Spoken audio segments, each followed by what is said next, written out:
Wanna book your bus ticket today? Here's how to redBus. Download and open the app. Click the Enter Origin tab to search and select Kuala Lumpur. Now click on Enter Destination to search and select Penang as your destination city.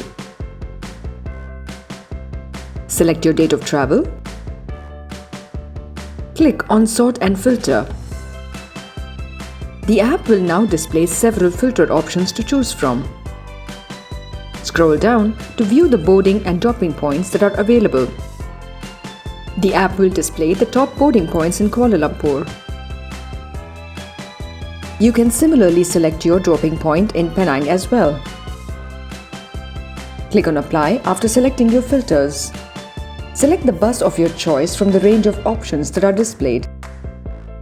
Select your seat and then click Done. Select your boarding and your dropping points and then click Proceed. Enter your passenger and contact information and click Continue Booking. Verify your trip details, enter your offer code and select your mode of payment. Once your payment's been completed, you will receive your M-ticket for Kuala Lumpur to Penang on the redBus app along with an e-ticket on the registered email. So download the app now and book your bus tickets today with redBus.